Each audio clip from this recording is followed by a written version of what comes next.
So hello guys, I hope आपकी पढ़ाई अच्छी चल रही होगी यार, आप लोग सेफ़ होगे। ठीक है, आपकी मेंटल हेल्थ और फिजिकल हेल्थ दोनों अच्छी होगी आपकी और आपकी फैमिली की। तो यार आज की वीडियो का टॉपिक है जेई एडवांस। बहुत लोगों को कन्फ्यूजन होता है ना, किसके क्वेश्चंस करें, एडवांस के लिए कैसे प्रिपेयर करें, है ना। सब बताने वाला हूँ और ये वीडियो पूरी डिटेल्ड एनालिसिस होगी। और ये एडवांस मेंस जैसा सिंपल नहीं है कि मैं सीधा बस कराने लग जाऊँ कि ये 10 चैप्टर ही कर लो तुम्हारे 75% मार्क्स आ जाएंगे। ऐसा नहीं होने वाला है। मैं आगे बताऊँगा कि कैसे हम चलने वाले हैं। ठीक है, पहले हम प्री रिक्विजिट्स देखेंगे कि आपका ये हो जाना चाहिए, तभी आप आगे बढ़ोगे। ठीक है, तो बस सब ठीक है, तो फिर चलो वीडियो स्टार्ट करते हैं। तो यार अगर आप मेरी वीडियो फर्स्ट टाइम देख रहे हो, अगर आप मुझे जानते नहीं हो, तो मैं हूँ Vivek Sharma from IIT Roorkee. Channel पे अगर नए हो तो ज़रूर सब्सक्राइब कर दो यार, और अगर आपने सब्सक्राइब कर रखा है तो नोटिफिकेशन बेल दबा देना।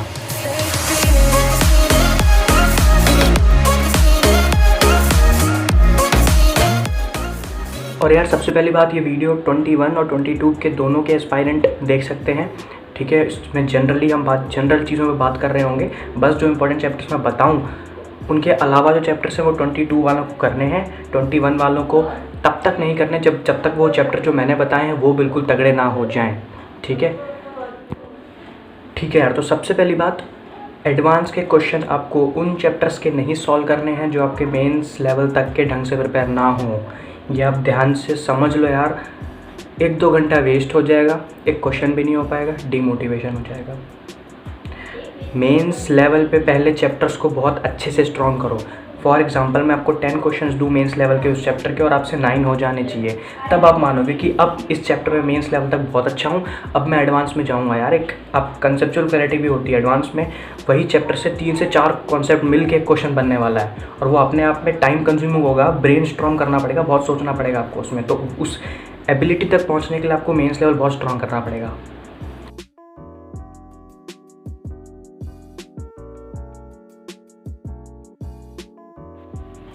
और जो मैं चैप्टर्स बताने वाला हूँ उनसे पूरा पेपर नहीं बनने वाला। हाँ, पर 70 to 80% पेपर उनमें से ही आने वाला है, क्योंकि उनमें से भर भर के क्वेश्चन पूछे गए हैं प्रीवियस ईयर से। मैंने 5 साल का प्रीवियस ईयर का जो पैटर्न रहा है वो लिया है, उन चैप्टर्स के बारे में बताया हुआ है। तो इसमें 21 वाले ये देखेंगे कि हमको कैसे एडवांस की प्रिपरेशन स्टार्ट करनी है, इंपॉर्टेंट चैप्टर से, इंपॉर्टेंट से लेस इंपॉर्टेंट तक। और 22 वाले जो 12th में एंटर किए उन्हें ये देखना है 12th में ऐसे कौन से बहुत इंपॉर्टेंट चैप्टर्स हैं जो एडवांस में बहुत ज़्यादा पूछे गए हैं, जो मैं बताने वाला हूँ।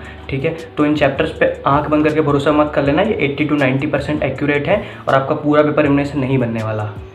तो देखो यार, अगर आपने PDF खोल ली होगी तो मैंने सबसे पहले पॉइंट यही लिखा है कि ये पूरी इन्फॉर्मेशन सिर्फ प्रीवियस ईयर पे बेस्ड है। यहाँ मेरा कुछ मेरे फेवरेट चैप्टर्स नहीं है, ये प्रीवियस ईयर में जो आए हैं वही चैप्टर्स हैं। ठीक है, और सेकंड चीज़ मैंने लिखी कि जेई मेंस आपका ये चेक करने वाला है आपने कितना सिलेबस कवर किया है, और जेई एडवांस ये चेक करने वाला है कि आपने जो पर्टिकुलर चैप्टर्स किए हैं उनमें आप कितने ज़्यादा स्ट्रॉन्ग हो, आप कितने ज़्यादा कॉन्सेप्ट्स उसमें जल्दी जल्दी रिकॉल करके जल्दी जल्दी क्वेश्चन सॉल्व कर सकते हो, है ना। उसमें कितनी ज़्यादा थिंकिंग कर सकते हो, ये चेक करता है जेई एडवांस।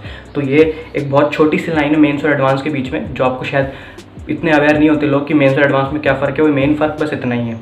ठीक है, अब कुछ इंपॉर्टेंट फैक्ट्स। सबसे पहला है कि 40 to 45% मार्क्स, सच बता रहा हूँ, 40 to 45% मार्क्स में आपकी 5K के अंडर रैंक बन जाती है। और आपको पता, अगर आपको पता ना हो तो गूगल पे सर्च करना कि 5K से अंडर रैंक में टॉप IITs मिल जाती हैं।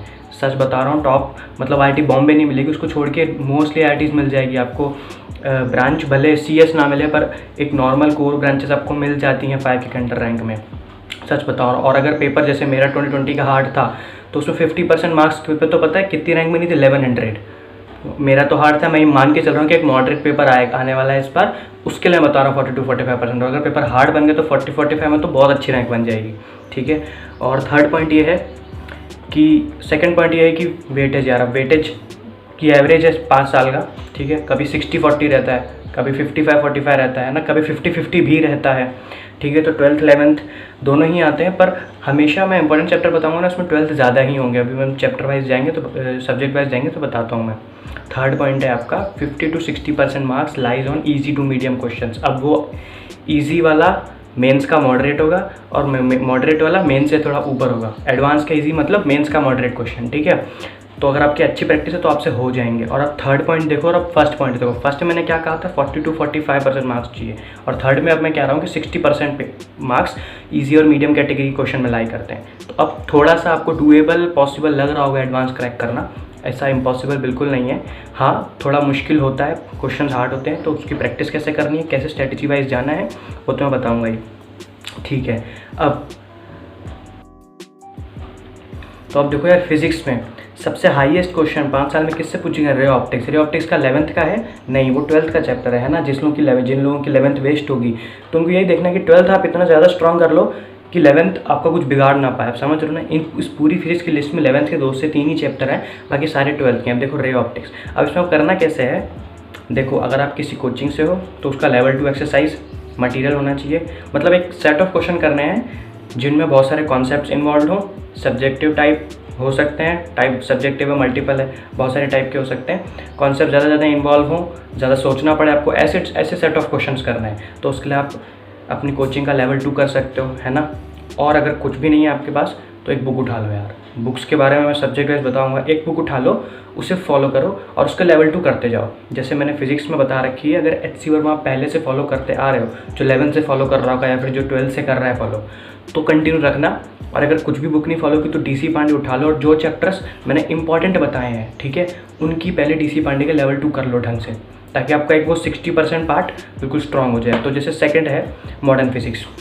मॉडर्न फिजिक्स में एक्सरे वाला पार्ट में हाईलाइट करना चाहूँगा, क्योंकि सच में एक्सरे आता है, मेंस में नहीं आता, एडवांस में आता है और बहुत इजी आता है। मेरे में आया था, मल्टीपल करेक्ट था, आराम से +4 मिल गए थे, है ना। ये वो चैप्टर्स होते हैं जो आपको पेपर में ढूंढने होते हैं, कि बहुत इजी सी चीज़ें भी आ जाती हैं कभी कभी, वो आपको ढूंढना होता है। और हार्ड जो, जैसे मेरे में रे ऑप्टिक्स बहुत हार्ड था, मैं एक भी क्वेश्चन अपना एडवांस का रे ऑप्टिक्स का सॉल्व नहीं कर पाया था, पर मुझे उसका गम नहीं। मुझे ये है कि मैंने हीट एंड थर्मो करा अच्छे से, मैंने इलेक्ट्रोस्टैटिक अच्छे से करा, ठीक है, फिर मैंने मॉडर्न फिजिक्स का एक्सरे, ये सारी चीज़ें कर करके मैंने मार्क्स कलेक्ट किए। थर्ड आता है AC एंड EMI। अब AC EMI आपका मेंस में उतना नहीं पूछा जाता है, एडवांस में उसका अच्छा खासा वेटेज है ना यार।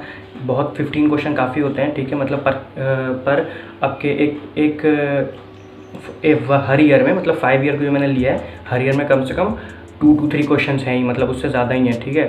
AC EMI मतलब बहुत इंपॉर्टेंट है। अब रोटेशनल डायनामिक्स आता है। रोटेशनल डायनामिक्स जिनकी 11th वीक है, वो 11th के चैप्टर अभी के लिए छोड़ेंगे, 12th के सारे पहले कर लेंगे। और जिनके 11th स्ट्रॉन्ग है, आपको तो फिर प्रिपरेशन अच्छी है, अब और अच्छे से करो, ठीक है। हीट एंड थर्मो, मैग्नेटोस्टैटिक और वेव ऑसिलेशन। अब यार सबसे पहले आप इसके PYQs करने वाले हो एडवांस के, फिर मैंने जो बचा आपका कोचिंग का लेवल 2 या फिर कोई बुक एक, है ना। इन दोनों का आप पैरेलली कर सकते हो, या फिर पहले PYQ करोगे फिर बुक करोगे। पर कभी ये मत करना कि बुक कर लें फिर PYQ करेंगे। इसमें क्या गलती होगी कि आप बुक तो करते रह गए, क्या पता टाइम नहीं मिला और PYQ नहीं हो पाए, क्योंकि वो सबसे ज़्यादा इंपॉर्टेंट है। तभी मैं कह रहा हूँ पहले या तो PYQ कर लो फिर बुक करो, या तो दोनों को पैरेलली करो, वही बेस्ट रहेगा। और यार ज़्यादा मटेरियल के पीछे भागो मत, मैं जो बुक्स बता रहा हूँ वही करना, ठीक है। और आप परचेज़ नहीं करो कोई बात नहीं, PDF ले लो, PDF से कर सकते हैं। वैसे ही ऑनलाइन हम सब काम मोबाइल या लैपटॉप पे ही कर रहे हैं।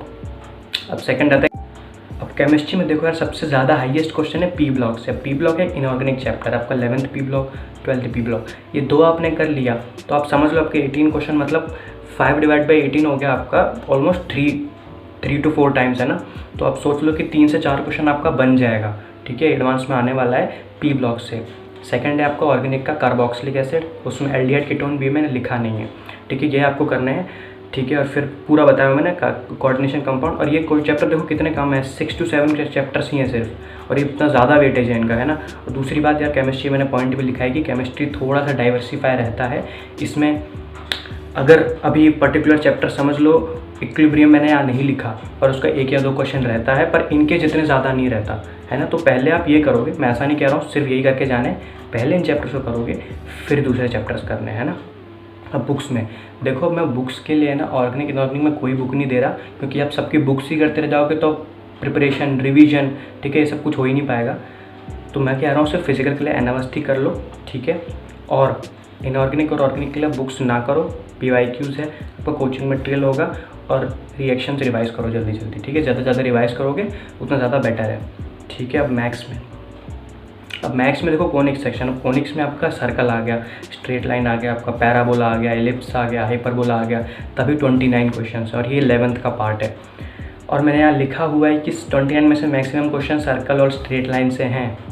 आपको हिंट पता चल गई हो कि ये 2 चैप्टर आपको बहुत ढंग से करने हैं, ठीक है। और मेरे को नहीं लगता कोनिक्स 11th में अगर वीक रहा होगा, और अगर आप करो तो 1 वीक से ज़्यादा लगेगा नहीं, अगर आप वापस से करना स्टार्ट करो। कोनिक्स फिजिक्स का रोटेशन मोशन जितना हार्ड भी नहीं है, कोनिक्स हो जाएगा, ठीक है। वेक्टर 3D, अभी जो 12th में होंगे उन्हें वेक्टर 3D का इंपॉर्टेंस पता है, ठीक है, जो अभी JEE दे चुके होंगे 21 वाले एस्पायरेंट की वेक्टर 3D बहुत पूछा जाता है और एडवांस में तो अंधाधुंध पूछा जाता है। मेरे पेपर में भी थे 2 से 3 क्वेश्चन आराम से सॉल्व कर दिए थे मैंने। ठीक है, फिर आपको मैट्रिसेस, एप्लीकेशन ऑफ डेरिवेटिव्स, ये जो सेट ऑफ चैप्टर्स हैं इनमें से भर भर के क्वेश्चन आए हुए हैं। अब मैथ्स में बुक्स में भी यही कहूँगा यार मैं, आपका कोचिंग का लेवल 2 कर लो या फिर अरिहंत या सिंगेज में से कोई भी एक बुक फॉलो करो, लेवल 2 करते जाओ। और पहले आप इन चैप्टर्स का लेवल 2 करोगे। ऐसे मत सोचना कि इसको छोड़ के मैंने फंक्शन सब में उठा लिया, ठीक है, फंक्शन उठा के मैं उनका लेवल 2 करने लग गया। नहीं, पहले इन चैप्टर का करोगे, ठीक है, PYQ कर लोगे इन चैप्टर्स का, ठीक है, फिर आप जाओगे दूसरे चैप्टर्स पे। और यार इन चैप्टर को पहले मेंस लेवल पे बहुत तगड़ा करके आना है एडवांस पे, वरना टाइम वेस्ट होने वाला और कुछ नहीं होने वाला। ठीक है, तो ऐसे स्ट्रेटजी वाइज करना है आपको। मटेरियल मैंने बता दिया, आपको चैप्टर्स कैसे कैसे करने हैं वो तक बता दिए मैंने। आपको समझ आ रहा हो कैसे करना है ना? आई थिंक मैंने सब बताया हो डिटेल, मैंने वीडियो डिटेल में बनाने की ट्राई की है। तो यार मेरी तरफ से यही, बस प्रिपरेशन ढंग से करना और ज़्यादा जल्दबाजी मत करना। जल्दी करके किसी को ज़्यादा मार्क्स नहीं आने वाले। टाइम लो, अच्छे से प्रिपेयर करो। 2 क्वेश्चन कम करोगे चलेगा, पर 2 कॉन्सेप्ट कम करोगे तो नहीं चलेगा, है ना? और इस टाइम को अच्छे से यूटिलाइज़ करो यार। Thank you.